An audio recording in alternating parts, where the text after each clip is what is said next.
सत श्री अकाल जी। मैं हाँ कंवर सिंह बेदी। पंजाबी यूनिवर्सिटी पटियाला ਦੇ ਵਿੱਚ जिस तरह का हंगामा दिखाई दिता है तो पूरे घटनाक्रम ਵੱਲ ध्यान देना होएगा कि आखिर ये हंगामा होया क्यों है।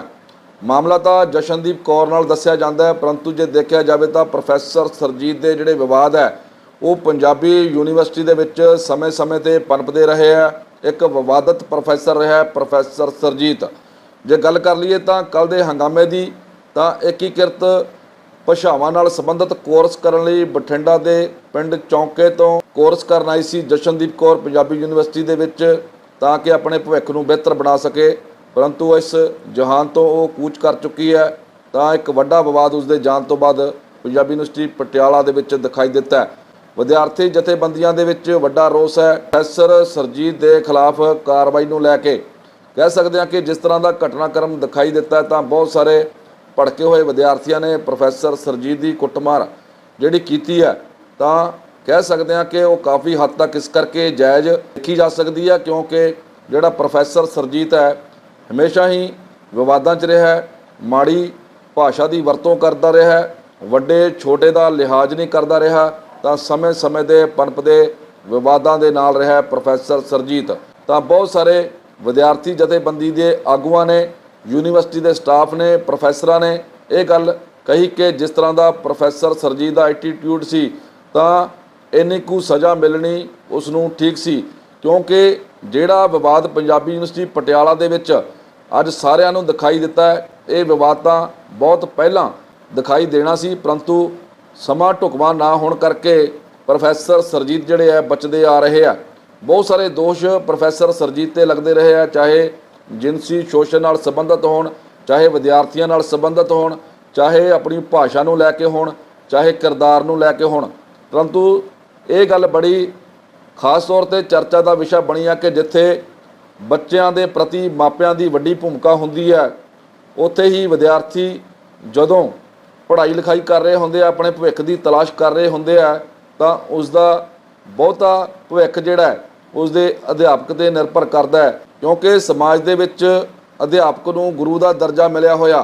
जे इहे जे गुरु होणगे तो फिर किसी नूं गुरु मनण की लोड़ नहीं है, क्योंकि प्रोफैसर सरजीत जिहड़ा है वो अपनी माड़ी भाषा के नाल नाल माड़ी नीत भी रखता है। विद्यार्थियों के प्रति जे एक गुरु अजिहा नज़रिया रखता होवे तो फिर किते ना किते अजिहा गुस्सा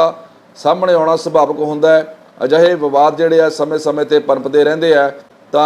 ये भी विवाद उसे भखदे मुद्दे का हिस्सा बन गया, क्योंकि प्रोफैसर सरजीत जिहड़े है वो समय समय ते जिहड़ा यूनीवर्सिटी का प्रशासन है उसदी आड़ नाल बचते रहे हैं। चाहे एक कह सकते हैं कि प्रोफैसर लॉबी जिहड़ी है चक्रव्यूह रचदी रहिंदी सी, जिहदे नाल एक सुरक्षा कवच कह सकते हैं कि प्रोफैसर सरजीत का समय समय ते बनता रहा तो प्रोफैसर सरजीत बचता रहा। परंतु जे देखा जाए तो कल के घटनाक्रम तो बाद वड्डा विवाद इस करके खड़ा हो गया कि प्रोफैसर सरजीत की कुटमार हो जाती है। प्रोफैसर सरजीत हस्पताल के दाखिल है तो हुण प्रोफैसर सरजीत के बयानों ते ही पुलिस ने 3 बाय नेम विद्यार्थियों के उत्ते परचा दर्ज किया है, 8 अणपछाते व्यक्तियों के खिलाफ परचा दर्ज किया है, तो दूजे पासे वाइस चांसलर ने भरोसा दिता है विद्यार्थी जथेबंदियों को कि परिवार को इंसाफ मिलेगा, विद्यार्थियों को इंसाफ मिलेगा। एक यूनीवर्सिटी प्रशासन वालों कमेटी का गठन किया जा रहा है जो इस मामले की जांच करेगी। सवाल ये पैदा हो रहा कि जांच तो बेशक यूनीवर्सिटी प्रशासन कर लेगा, पर कि एक धी दे प्यो नूं इंसाफ मिल सकेगा, कि उस परिवार नूं इंसाफ मिल सकेगा जिन्हां ने चावां नाल लाडां नाल धी नूं पालिया पलोसिया जवान किया तो फिर चंगे भविख की तलाश लई पंजाबी यूनीवर्सिटी पटियाला भेज दिता, जिथे मानसिक हालत इस करके बिगड़ जाती है कि प्रोफैसर सरजीत जिहड़ा है बहुत सारे विद्यार्थियों को परेशान करता है, तो जशनदीप कौर भी उन्हां विचों एक सी। तो कह सकते हैं कि बहुत सारे अध्यापक बहुत सारे प्रोफैसर जिहड़े हुंदे आ उन्हां दा नज़रिया जे विद्यार्थियों प्रति ही इस तरह का होएगा तो फिर किसी भी अध्यापक नूं गुरु कहण की लोड़ नहीं रह जाती। इत्थों तक चर्चा प्रोफैसर सरजीत की दिखाई दी है कि एक ठरकी प्रोफैसर है जिहड़ा प्रोफैसर सरजीत है, क्योंकि बहुत सारे जिहड़े विद्यार्थियों को पढ़ाउण वेले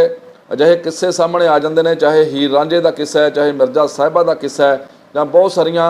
ਅਜਿਹੀਆਂ ਕਥਾ ਕਹਾਣੀਆਂ ਜਿਹੜੀਆਂ ਵਿਦਿਆਰਥੀਆਂ ਨੂੰ ਸਮਝਾਉਣੀਆਂ ਹੁੰਦੀਆਂ ਨੇ, ਦੱਸਣੀਆਂ ਹੁੰਦੀਆਂ ਨੇ, ਤਾਂ ਪ੍ਰੋਫੈਸਰ ਸਰਜੀਤ ਜਿਹੜਾ ਹੈ ਚਟਕੋਰੇ ਲੈ ਕੇ, ਚਸਕੇ ਲੈ ਕੇ ਵਿਦਿਆਰਥੀਆਂ ਨਾਲ ਠਰਕ ਭੋਰਦਾ ਨਜ਼ਰ ਆਉਂਦਾ ਹੈ। ਵਿਸ਼ੇਸ਼ ਤੌਰ ਤੇ ਜਿਸ ਤਰ੍ਹਾਂ ਦੀ ਭਾਸ਼ਾ ਦੀ ਵਰਤੋਂ ਵਿਦਿਆਰਥੀਆਂ ਨਾਲ ਕਲਾਸ ਦੇ ਵਿੱਚ ਕਰਦਾ ਹੈ। ਇੱਕ ਜ਼ਿਕਰ ਕਿਸੇ ਵਿਦਿਆਰਥੀ ਨੇ ਆਪਣਾ ਨਾਂ ਲਏ ਬਗੈਰ ਦੱਸਿਆ ਕਿ ਕਿਸ ਤਰ੍ਹਾਂ ਪ੍ਰੋਫੈਸਰ ਸਰਜੀਤ ਜਿਹੜਾ ਠਰਕ ਭੋਰਦਾ ਰਿਹਾ, ਚਾਹੇ ਉਹ ਮਿਰਜ਼ਾ ਸਾਹਿਬਾ ਦਾ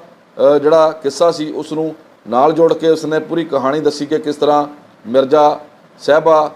ਪਿਆਰ ਕਰਦੇ ਸੀ ਤੇ ਕਿੱਦਾਂ ਸਾਹਿਬਾ ਜਿਹੜੀ ਸੀ ਮਿਰਜ਼ੇ ਲਈ ਰੋਟੀ ਲੈ ਕੇ ਜਾਂਦੀ ਸੀ, ਚੂਰੀ ਲੈ ਕੇ ਜਾਂਦੀ ਸੀ। ਤਾਂ ਇੱਥੇ ਤੱਕ ਪ੍ਰੋਫੈਸਰ ਸਰਜੀਤ ਉਤਰ ਜਾਂਦਾ ਸੀ ਕਿ ਕੱਲਾ ਉਹ ਚੂਰੀ ਜਾਂ ਰੋਟੀ ਦੇਣ ਹੀ ਨਹੀਂ ਜਾਂਦੀ ਸੀ, ਖਬਰੇ ਕੀ ਦੇਣ ਜਾਂਦੀ ਸੀ। ਜਦੋਂ ਅਜਿਹੀਆਂ ਗੱਲਾਂ ਇੱਕ ਅਧਿਆਪਕ ਕਰਦਾ ਹੋਵੇ ਜਾਂ ਪ੍ਰੋਫੈਸਰ ਕਰਦਾ ਹੋਵੇ ਤਾਂ ਉਹ ਕਿੰਨੀਆਂ ਕੁ ਢੁਕਵੀਆਂ ਹੁੰਦੀਆਂ। ਬਹੁਤ ਸਾਰੇ ਵਿਵਾਦ ਜਿਹੜੇ ਆ ਪ੍ਰੋਫੈਸਰ ਸਰਜੀਤ ਨਾਲ ਜੁੜੇ। ਵੇਖਿਆ ਜਾਵੇ ਤਾਂ ਹੁਣ ਪ੍ਰੋਫੈਸਰ ਸਰਜੀਤ ਦੇ ਖਿਲਾਫ ਕੇਵਲ ਵਿਦਿਆਰਥੀ ਜਥੇਬੰਦੀਆਂ ਹੀ ਨਹੀਂ, ਹੁਣ ਜਸ਼ਨਦੀਪ ਕੌਰ ਦੇ ਮਾਪੇ ਵੀ ਆ ਗਏ ਆ। ਉਸਦੇ ਪਿਤਾ ਹਰਚਰਨ ਸਿੰਘ ਨੇ ਥਾਣਾ ਅਰਬਨ ਸਟੇਟ ਦੇ ਵਿੱਚ ਇੱਕ ਸ਼ਿਕਾਇਤ ਦਿੱਤੀ ਹੈ ਤੇ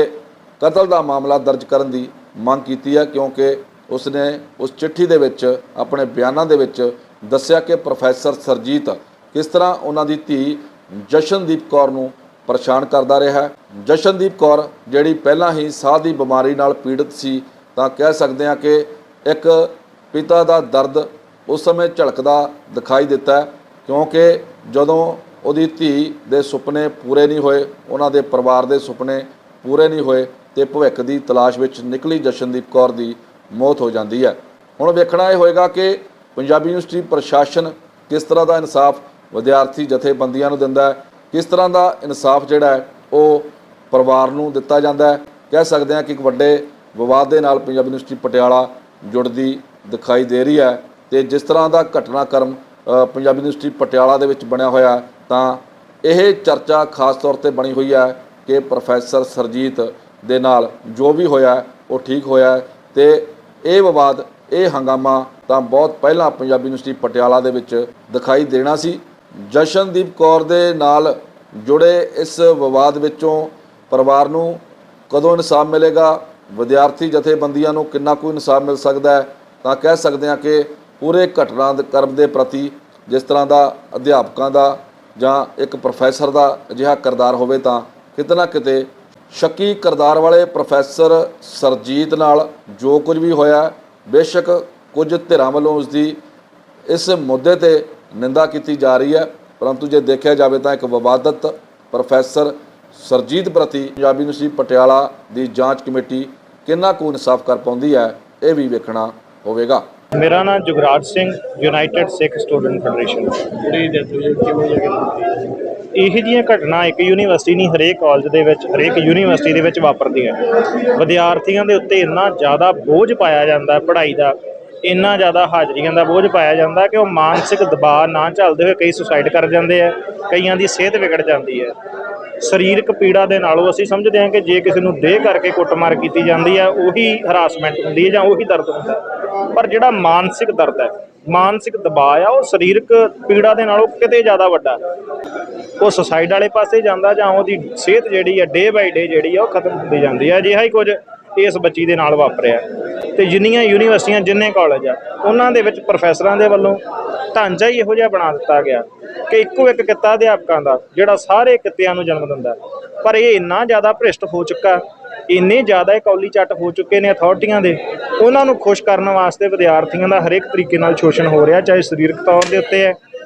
ਚਾਹੇ ਮਾਨਸਿਕ ਤੌਰ ਦੇ ਉੱਤੇ ਹੈ। ਅਸੀਂ ਵਿਦਿਆਰਥੀ ਜਥੇਬੰਦੀ ਹੋਣ ਦੇ ਨਾਤੇ ਸਿੱਖ ਸਟੂਡੈਂਟ ਫੈਡਰੇਸ਼ਨ ਦੇ ਵੱਲੋਂ ਇਸ ਘਟਨਾ ਦੀ ਨਿਖੇਧੀ ਕਰਦੇ ਹਾਂ ਤੇ ਵਿਦਿਆਰਥੀਆਂ ਨੂੰ ਵਿਸ਼ਵਾਸ ਦਿਵਾਉਂਦੇ ਹਾਂ, ਜਸ਼ਨਦੀਪ ਦੇ ਪਰਿਵਾਰ ਨੂੰ ਵਿਸ਼ਵਾਸ ਦਿਵਾਉਂਦੇ ਹਾਂ ਕਿ ਅਸੀਂ ਤੁਹਾਡੇ ਨਾਲ ਮੋਢੇ ਨਾਲ ਮੋਢਾ ਜੋੜ ਕੇ ਖੜੇ ਹਾਂ। ਜਿੱਥੋਂ ਤੱਕ ਵੀ ਸਾਨੂੰ ਜਾਣਾ ਪਿਆ ਅਸੀਂ ਸੰਘਰਸ਼ ਲੜਾਂਗੇ। ਸਾਡੀ ਮੰਗ ਹੈ ਕਿ ਇਹ ਸੁਰਜੀਤ ਪ੍ਰੋਫੈਸਰ ਦੇ ਉੱਤੇ 302 ਦਾ ਪਰਚਾ ਹੋਣਾ ਚਾਹੀਦਾ ਕਿ ਇਹ ਮੌਤ ਨਹੀਂ, ਇੱਕ ਕਤਲ ਹੈ, ਇੱਕ ਬੱਚੇ ਦਾ ਗਿਣੀ ਮਿੱਥੀ ਸਾਜ਼ਿਸ਼ ਦੇ ਨਾਲ ਕਤਲ ਹੈ। ਇਸ ਬੱਚੀ ਨੂੰ ਬਾਰ-ਬਾਰ ਮਾਨਸਿਕ ਤੌਰ ਤੇ ਟੌਰਚਰ ਕੀਤਾ ਗਿਆ, ਉਹਦੀ ਮੌਤ ਹੋਈ ਆ, ਉਹਦਾ ਮੁਕੱਦਮਾ ਇਹਦੇ ਤੇ ਚੱਲੇ, ਯੂਨੀਵਰਸਿਟੀ ਇਸ ਬੰਦੇ ਨੂੰ ਬਰਖਾਸਤ ਕਰੇ, ਜਸ਼ਨਪ੍ਰੀਤ ਦੇ ਪਰਿਵਾਰ ਨੂੰ ਮੁਆਵਜ਼ਾ ਮਿਲੇ। ਤੇ ਜਿਹੜੀਆਂ ਧਮਕੀਆਂ ਦੇ ਰਹੇ ਆ ਕੱਲ ਪਰਸੋਂ ਦੀਆਂ ਯੂਨੀਵਰਸਿਟੀ ਵਾਲੇ ਕਿ ਜਿਹੜੇ ਵਿਦਿਆਰਥੀਆਂ ਨੇ ਕੁੱਟਮਾਰ ਕੀਤੀ ਹੈ, ਜਦੋਂ ਮਾਹੌਲ ਬਣ ਜਾਂਦਾ ਵਿਦਿਆਰਥੀ ਅੱਕੇ ਹੋਏ ਗੱਲ ਨਾ ਪੈਣ ਦੇ ਕੀ ਕਰਨ। ਜਦੋਂ ਉਹਨਾਂ ਦਾ ਇੱਕ ਸਾਥੀ ਵਿੱਚੋਂ ਚਲਿਆ ਜਾ ਰਿਹਾ, ਉਸ ਵੇਲੇ ਵੀ ਉਹਨਾਂ ਤੋਂ ਸ਼ਾਂਤੀ ਦੀ ਉਮੀਦ ਰੱਖਦੇ ਹੋ? ਤੁਸੀਂ ਤਾਂ ਸਾਨੂੰ ਪੜ੍ਹਾਇਆ ਕਿ ਮਨੁੱਖੀ ਅਧਿਕਾਰਾਂ ਲਈ ਖੜਨਾ ਹੈ, ਤੁਸੀਂ ਤਾਂ ਸਾਨੂੰ ਪੜ੍ਹਾਇਆ ਕਿ ਅਸੀਂ ਸਮਾਜ ਦੇ ਵਿੱਚ ਜਾ ਕੇ ਆਪਣੀ ਲੜਾਈ ਕਿਵੇਂ ਲੜਨੀ ਹੈ।